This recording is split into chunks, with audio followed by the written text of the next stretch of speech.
Oi, sétimo ano, tudo bem com vocês? Dessa vez eu vou gravar a aula de casa. Eu até fui na escola gravar as outras aulas, mas não deu tempo de gravar a aula do sétimo ano, então eu resolvi gravar aqui de casa mesmo, usando o Meet. A gente vai começar a falar de um conteúdo novo. A gente vai entrar em história da África. E quando eu vou começar uma projeção e a gente vai conversando a partir dela, tá?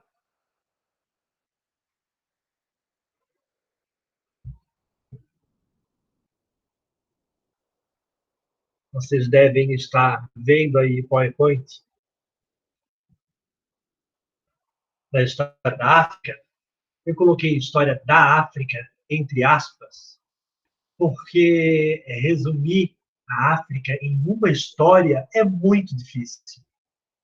A África é um continente muito grande, que tem muitas histórias, muitas culturas diferentes. Então, falar em história da África resumir, é simplificar demais toda a diversidade cultural que tem o continente africano. Para vocês terem uma ideia de como é difícil falar de história da África, no curso de História, durante todo o curso de História, são 4 anos, há 20 anos atrás, quando eu fiz o curso de História, a gente tinha uma disciplina só de História da África. Durante um semestre, a gente tinha História da África. Em compensação, a gente tinha 5 histórias da América, a gente tinha 2 histórias do Oriente, a gente tinha 5 histórias do Brasil, 5 ou 6, tinha 5 histórias da Europa, mas tinha uma história da África.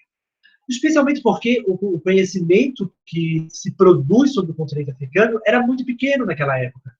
Né? O olhar dos historiadores muito voltado para a Europa, ou muito voltado para os seus países, ou para a América, de modo geral. Os historiadores africanos acabavam não tendo uma produção que fosse significativa e que acabasse mostrando um pouco dessa história da África. O que a gente conhecia da história da África, o que a gente estudava, que a gente estudou durante um bom tempo sobre a história da África, tem relação com a África saariana, né? O deserto do Saara, os berberes são um povo nômade que existe até hoje, e ainda é nômade, que atravessa o deserto do Saara com o uso do camelo, foram super importantes na história da África, e a gente vai falar deles depois. Ou o Egito Antigo, que nós já estudamos. Então, a gente geralmente estuda a África saariana. A África subsaariana, abaixo do Saara, a produção de conhecimento sobre esse território, sobre as culturas que tinham nessa região, era uma produção que não chegava para a gente. Então, mesmo lá na faculdade, quando eu tive um semestre de História da África, foi muito rápido, foi muito superficial, mais valorizando a diversidade cultural do continente africano do que especificamente estudando uma cultura, um reino ou um império daquele continente. Então, a gente não pode esquecer que quando a gente fala de história da África, está falando da história de um continente inteiro. Tem muitas histórias. Né? Então, seriam histórias das Áfricas. Porque são muitas Áfricas dentro desse continente. E histórias muito diferentes. Quando a gente pensa em África, se eu pedisse para que vocês me falassem uma coisa que vem à memória, uma coisa que vem à cabeça quando pensa em África, alguns alunos poderiam falar sobre a miséria, né? Enfatizar aquilo que a mídia, de modo geral, mostra, a miséria do povo africano. Poderiam falar sobre a fome do continente africano. Poderiam falar sobre o deserto do Saara, que é famoso, né?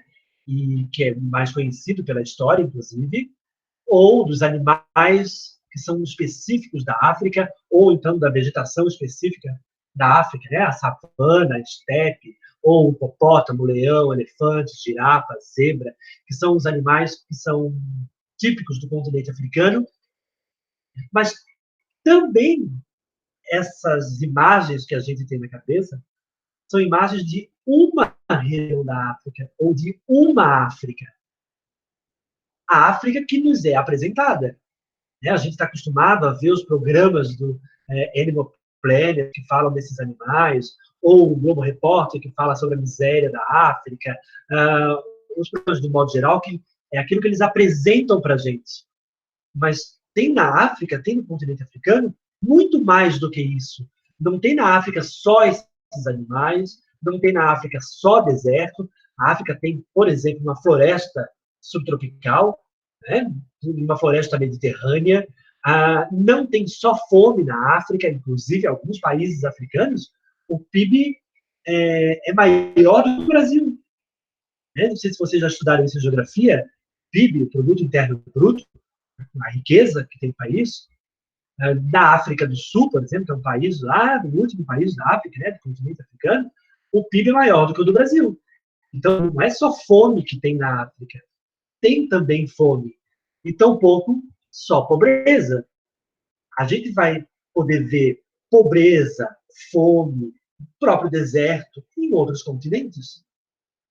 No Brasil, por exemplo, na América, na própria Europa, né, nem todo mundo na Europa vive muito bem, tem imigrante passando fome, morando precariamente, na própria Ásia. Então, a gente formou uma ideia sobre o continente africano, talvez seja a ideia que nos foi apresentada, né, pela história, pela mídia, né, pela televisão, de modo geral, mas que não é verdadeira. Tem muitas histórias dentro do continente africano, histórias muito antigas, inclusive.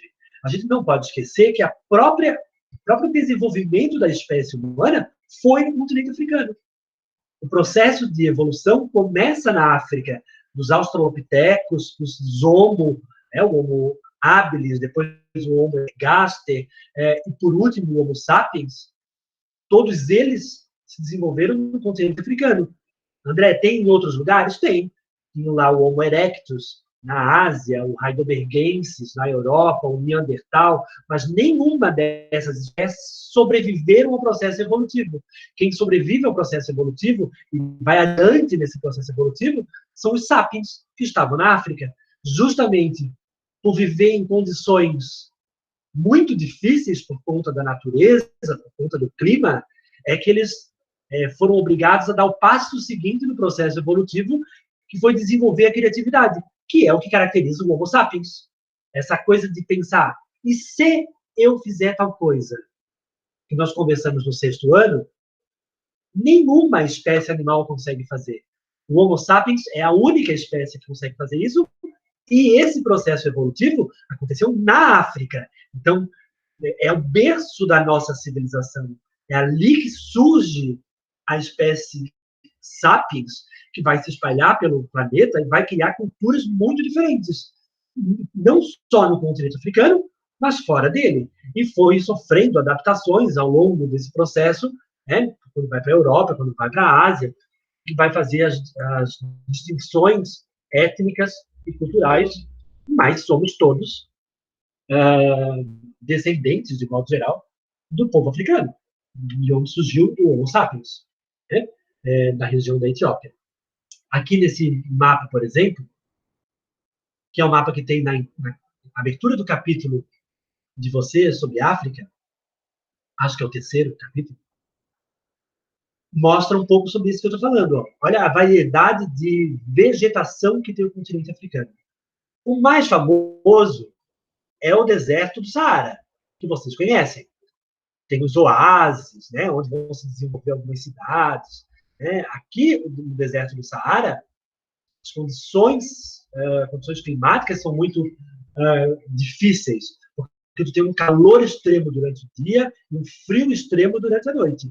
Aquela ideia de que o deserto é sempre calor, no deserto do Saara não funciona, porque a noite é muito frio, né? baixa muito a temperatura. E o que os europeus conheciam durante boa parte do tempo, cadê meu mouse? O que os europeus conheciam durante muito tempo, até durante a Idade Média, até a época das grandes navegações, a única coisa que os europeus conheciam do continente africano era essa parte da África, a parte do Saara e essa região do norte. Notem que aqui tem uma floresta tropical, né? Do Mediterrâneo. E o que nos interessa é essa parte abaixo do deserto do Saara. Estão vendo essa faixa marrom? Essa faixa marrom é chamada de Sahel. Sahel é esse cinturão fértil que tem embaixo do deserto do Saara, né? Que é de estepe. Aqui a gente tem um tipo de vegetação chamado de estepe, que vocês estudam lá em ciências, em geografia. E depois a savana, essa parte verde, novamente floresta, ó. Eu vou tirar daqui, vou botar aqui, que fica mais fácil de mexer.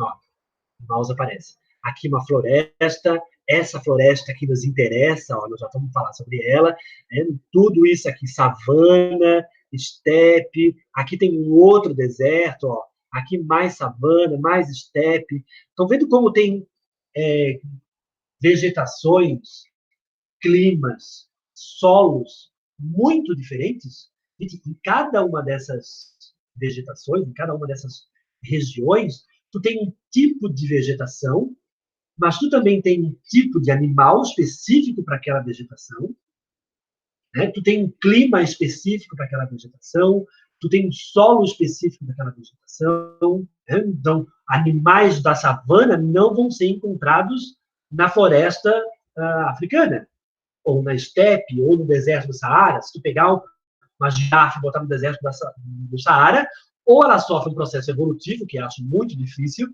sofre um processo evolutivo muito rápido, né? Ou ela desaparece. Né? Então, ela é um animal que está ambientado, que está adaptado a um tipo de vegetação que é a da savana. Agora, se a gente for pensar nas culturas, né, aquilo que é produção humana, ó, com vegetações tão diferentes, em regiões tão diferentes, é óbvio que a África vai criar culturas muito diferentes. Porque cada povo vai se adaptar ao seu ambiente. A cultura daquele povo tem a ver com o seu ambiente. Então, um povo que mora na floresta vai criar, que é úmida, que tem bastante vegetação, que tem muita chuva, vai criar um tipo de moradia. Tipo de moradia é uma questão cultural. É o jeito como as pessoas moram. Um grupo que mora na savana vai criar um outro tipo de moradia, os materiais que tem na savana. O grupo da estepe vai criar um outro tipo de material, um outro tipo de moradia, diferente do Saara, diferente. Então, dependendo da região onde esse grupo está, ele vai desenvolver uma cultura que tem a ver com o espaço dele. E não é à toa que as culturas africanas são tão distintas. Não existe a África, existem as Áfricas. Desde o começo a gente teve as Áfricas. Dizer que tudo isso é a África é significar as culturas africanas. Então, a gente conheceu essa daqui, a gente já falou um pouco sobre ela. A gente falou sobre o Egito Antigo, a gente falou sobre o nascimento do islamismo, né? E lá no sexto ano, no final do sexto ano, que vai se espalhar por todo o norte da África, vai chegar até na Europa, né, nessa região do Marrocos, onde viviam os almorávidas. Lembra que os islâmicos tem muita palavra com al, que é o artigo deles? Então, os almorávidas viviam nessa região aqui, ó, onde hoje é o Marrocos. Né? Tem os berberes que atravessavam o deserto do Saara para o sul, para o norte, do sul para o norte, fazendo comércio. Os berberes são fundamentais, porque foram os berberes que se islamizaram, se tornaram islâmicos, foram eles que levaram o islamismo para essa região aqui, para essa região do Sahel. Né? Essa parte aqui, a África subsaariana, ela era toda politeísta. Enquanto o islamismo já existia, a Igreja Católica já existia, a gente está falando já do ano 500 depois de Cristo, 1000 depois de Cristo, né? Essa parte subsaariana era toda politeísta, mas os berberes, eles vão levar o islamismo para essa região aqui. E alguns povos vão se islamizar. A gente vai estudar agora alguns desses povos, os soninquês, por exemplo, Mali, vão se islamizar, vão se tornar islâmicos, né? E com isso acabam surgindo os conflitos, são conflitos religiosos, porque a gente vai ter a convivência de culturas politeístas com uma cultura monoteísta, que inclusive tem a jihad, a Guerra Santa, que nós já estudamos, né? Do convencimento, da luta pela expansão do islamismo pelo mundo, que é a religião que mais cresce. Né? Então, bem aqui nessa região, ó, e agora a gente vai entrar especificamente num desses reinos, ó, essa região fica lá no Sahel, a região do Estepe, entre o rio Níger e o Senegal. Lá pelo ano 300, era Roma ainda, na Europa, né? Lá pelo ano 300, já era o finalzinho de Roma na Europa. Roma já estava entrando em crise. Os germânicos, os povos germânicos, os bárbaros, como os romanos chamavam, já estavam começando a se organizar para invadir o Império Romano. Mas enquanto isso acontecia na Europa, o povo, os magás, vão se fixar bem entre aqui o rio Níger e o Senegal. E esse processo de fixação vocês já conhecem desde o sexto ano. Né? Um povo que é nômade, que vai descobrir a agricultura, vai se fixar, os magás e os soninquês, na verdade são dois povos, mas os magás é que vão dominar, vão formar várias aldeias próximo dos rios Senegal e Níger, e vão criar aqui um reino chamado de Reino de Gana. Eles não chamavam de Reino de Gana, tá? Eles não tinham um nome, porque Gana, a palavra Gana significa chefe guerreiro. E o chefe guerreiro deles era um descendente de uma família Magá. Então, durante os primeiros tempos, no ano 300, até mais ou menos o século 8, 750 depois de Cristo, claro, os Magás dominavam o reino de Gana. E dentro do reino de Gana, tem várias cidades. Algumas cidades são de Magás, outras cidades são de soninquês. Mas os Magás é que dominavam tudo. André, qual é a diferença dos Magás e dos soninquês? Primeiro, a origem deles, são de origens diferentes, mas os Magás eram politeístas. Os soninquês vão se islamizar. Então, aí já tem um pouco de diferença, mas os Magás é que dominavam, é que ficavam com os impostos. Inclusive, o crescimento do reino de Gana, esse lugar que eles vão ficar aqui, é um lugar bem estratégico. Porque aqui nessa floresta, que eu falei para vocês que a gente ia voltar nela, aqui nessa região da floresta, tem muito ouro. É uma região de exploração do ouro. Aqui no deserto do Saara, tem uma das maiores minas de sal do mundo até hoje. E Gana vai se desenvolver basicamente no meio, entre o comércio do ouro e do sal. O sal era um produto fundamental nesse período, né? Desde a história antiga, o sal é muito importante, até a história moderna, até a invenção da geladeira, o sal vai ser um produto muito importante e raro e caro, porque era o que mantinha os produtos para não estragar, né? Secava a carne para não estragar, ou as frutas, né? Era usado para desidratar as coisas, tirar a água e manter ela durante mais tempo. Por isso que o sal era tão importante. E o reino de Gana vai enriquecer justamente no comércio da troca do sal pelo ouro. É como se Gana não deixasse os comerciantes do sal passar, nem as pessoas que extraíam o ouro passar. O comércio era feito aqui em Gana. Gana virou um entreposto comercial de sal e ouro, entre outras coisas, tá? Tecido, cavalo, camelo, mas especialmente o sal e o ouro. Por isso que Gana vai ficar conhecido como o Reino do Ouro. E era um reino muito rico, dominado pelos Magás durante muito tempo, desde o ano 300 até 750, mais ou menos. Os Magás dominavam. O rei cobrava, claro, o imposto de todas as cidades, de todos os moradores, como acontece em qualquer reino do mundo, e era um reino extremamente rico. Notem que a gente está falando de um reino que começou em 300 e os Magás vão dominar até 750. 750, a Europa é feudal. Você já estudou isso. ela é completamente rural, não tem cidades, o comércio é praticamente inexistente, o que tem são trocas. Enquanto a Europa é feudal, não existia nem país na Europa, existiam os feudos, e cada senhor feudal era dono do seu feudo, tinha a ideia de França, de Espanha, estava longe de acontecer isso. Na África subsaariana, a gente tem um super reino, o reino de Gana, o reino do ouro, extremamente rico, com uma capital chamada Kumbissilá, que era riquíssima, né, por conta do ouro que era arrecadado com os impostos pelo rei. Tem uma discussão se ele é rei ou se ele é imperador.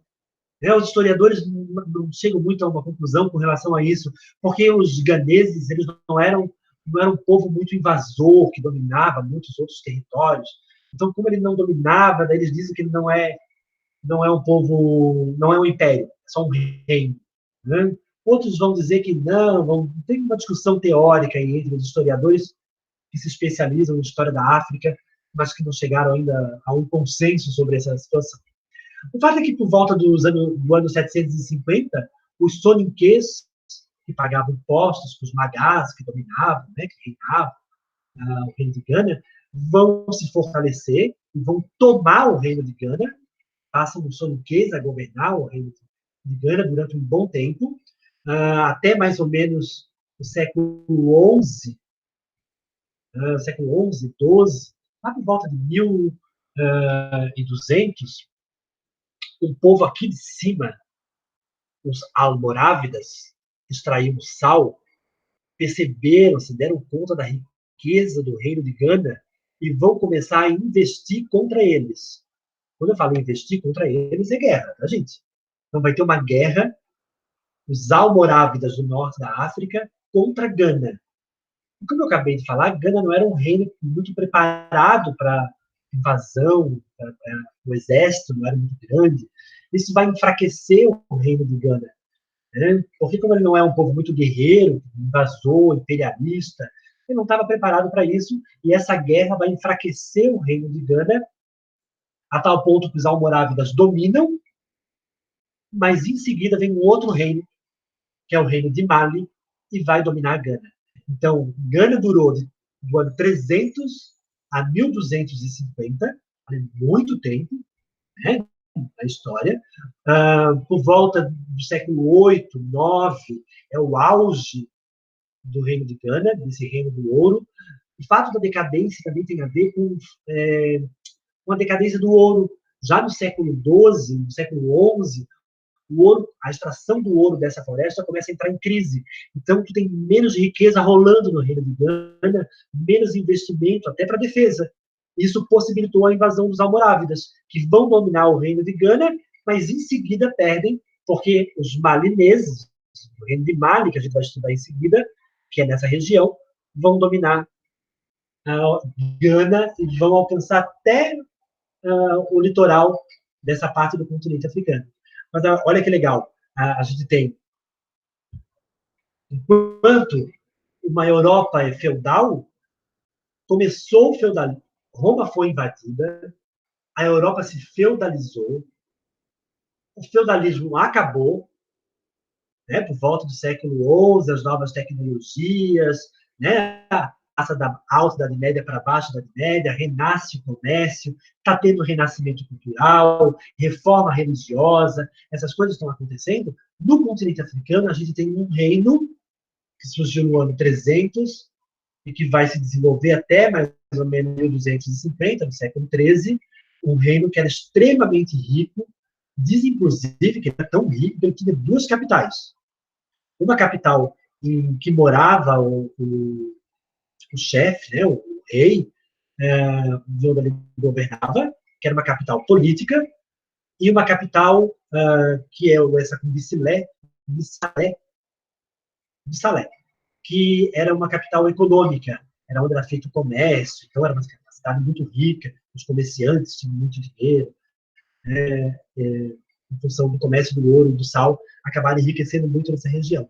Agora, é interessante também que é um reino que vai se desenvolver sem acesso ao litoral, né? Estão vendo que ele está numa região central ali da África Ocidental, ele não tem acesso ao mar Mediterrâneo, o acesso que ele tem é pelo rio Níger, no Senegal. O rio é importante não só para a agricultura, que é a base de toda a sociedade, mas também para transporte, para comunicação, até para o domínio de toda a região. O rio passa a ser também importante porque ele interliga as cidades e facilita a dominação e o comércio.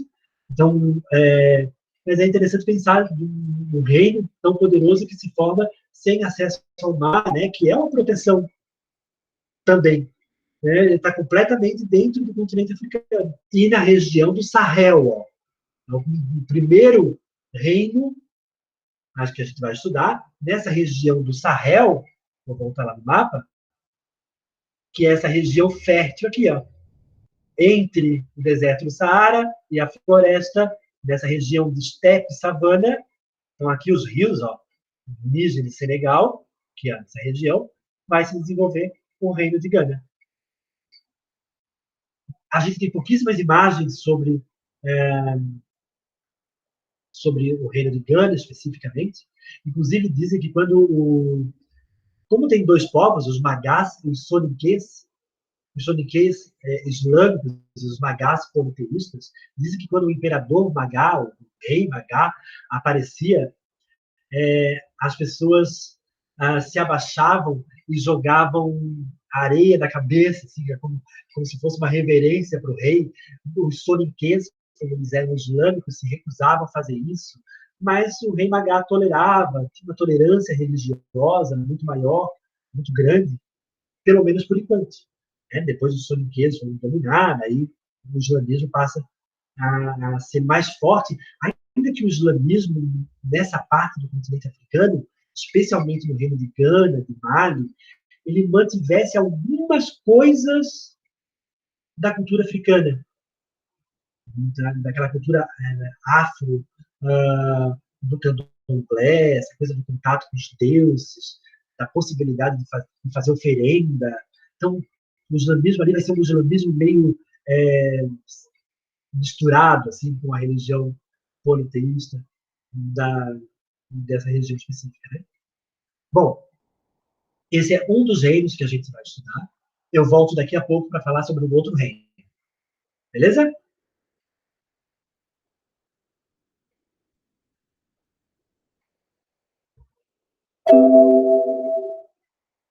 Eu vou interromper a gravação e volto daqui a pouquinho para a gente falar de um outro reino. Tchau, tchau.